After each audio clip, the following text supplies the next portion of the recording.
ග්ලැසියර කඩාවැටීමේ නව අවදානම හේතුවෙන් නේපාලයේ සහ ටිබෙටේ ජල ප්‍රහාරයෙන් අතුරුදන් වූවන් සෙවීමේ බැයුම් වහාම අත්හිටුවා තිබෙනවා. ග්ලැසියර කඩාවැටීමෙන් නේපාලයේ සහ ටිබෙටේ දේශ සීමාවට සිදු වූ හානියට වඩා බරපතල අවදානමක් ආසන්නයේ පවතින බැවින් මෙම නියෝගය නිකුත් කර ඇති බවයි වාර්තා කළේ. හිමාල කලාපයට ඉහළින් නිර්මාණය වී ඇති දෙවන්ත ග්ලැසියර විලක් ඕනෑම මොහොතක කඩාවැටීමේ අවදානමක් පවතින බවද හඳුනාගෙන තිබෙනවා. මේ සමග ටිබෙටේ චීන ගලවා ගැනීමේ බැයුම් අත්හිටුවා ඇති අතර වහාම අවදානම් කලාපයෙන් බැහැරවීමේ උපදෙස්ද නිකුත් කර ඇති බවයි නිවේදනය කළේ. විනාශකාරී නායාමේදී මඩ සහ ජලය ගලාගෙන ගිය නේපාලය සහ ටිබෙටය අතර ගොඩබිම් මායම වන ගයිරොන් වරායෙන් ඉහළ කලාපයේ මෙසේ ජල මට්ටම ඉහළ යාම නිරීක්ෂණය කරමින් ඇතැයිද හෙළි කර තිබුණා. දින කිහිපයක් තුළ ග්ලැසියර විලේ ඉවුරු කැඩී ගොස් නව අවදානමක් නිර්මාණය කළ හැකි අතර මේ හේතුවෙන් ප්‍රදේශයේ ගලවා ගැනීමේ කණ්ඩායම්වලට දැනට මෙහෙයුම් නවතා දැමීමට පියවර ගන්නා ලෙසයි උපදෙස් නිකුත් කර ඇත්තේ. මේ අතර චීනයේ රාජ්‍ය ප්‍රවෘත්ති ඒජන්සිය වන ශින්හුවා කියා සිටි මේ බරපතල මට්ටමේ රතු අනතුරු ඇඟවීමක් ලෙස නම් කර ඇති බවයි. හිමාල කලාපයට ලැබෙමින් නැති අධික වර්ෂාපතනයේ මැදේ ඉදිරි දින 3 තුළ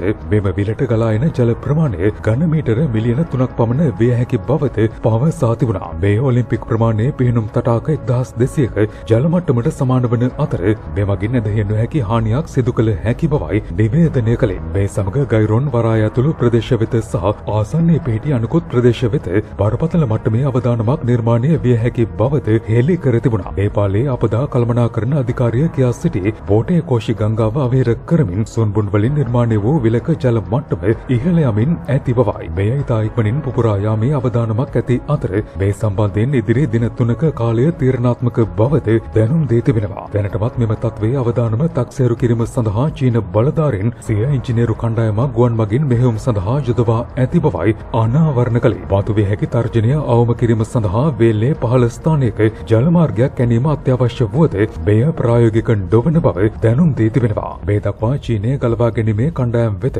දේශ සීමාවේ චීන කොටසේ දරුණුතම හානියට ලක් වූ ගයිරොන් දේශ සීමාවට ළඟාවීමට නොහැකි වූ බවයි චීන රාජ්‍ය මාධ්‍ය වාර්තා කළේ. මේ සමග ජල ගැනීමට හසු වූ පුද්ගලයන් බේරා ගැනීමේ අපේක්ෂාවන්ද ක්‍රමයෙන් බිඳ වැටෙමින් ඇතැයිද දැනුම් දී තිබුණා. ග්ලැසියර කඩාවැටීමෙන් හටගත් ජල ගැල්මෙන් ටිබෙට් දේශ සීමාවේ පුද්ගලයන් 550කට වැඩි පිරිසක් අතුරුදන්ව තිබෙනවා. මේ අතරින් 260 දෙනෙකු ටිබෙටේ පූජනීය කෛලාශ් කන්දට යමින් සිටි වන්දනාකරුවන් ඇතුළු විදේශිකයන් බවයි අනාවරණ කළේ. නේපාල පාර්ශවයේ මියගිය සංඛ්‍යාව 500ක් දක්වා ඉහළ ගොස් ඇති අතර දහසකට අධික පිරිසක් අතුරුදන්ව තිබුණා. මෙහිදී විනාශ වූ බොහෝ කලාප සදාකාලිකව අත්හැර දැමීමට සිදුවනු ඇති බවයි නේපාලයේ ත්‍රිශූලෙහි සිදු කළ ගුවන් මෙහෙයුම් වලින් පසු දැනුම් දී ඇත්තේ. දැනට අතුරුදන් වූවන් සෙවීමේ උත්සාහයන් සමග දෙවන ගංවතුර තර්ජනයේ හානි වළක්වා ගැනීමට වැඩි අවධානයක් යොමු කරමින් ඇතැයිද BBC පුවත් සේවය වාර්තා කළා. මෙම ග්ලැසියර බිඳ වැටීමට හේතුව නිශ්චිතව තීරණය කර නොමැති වුවද උෂ්ණත්වයේ ඉහළ යාම සහ දේශගුණික විපර්යාස හේතුවෙන් හිමාලයේ ග්ලැසියර දියවීම වේගවත් වන බවයි විද්‍යාඥයන්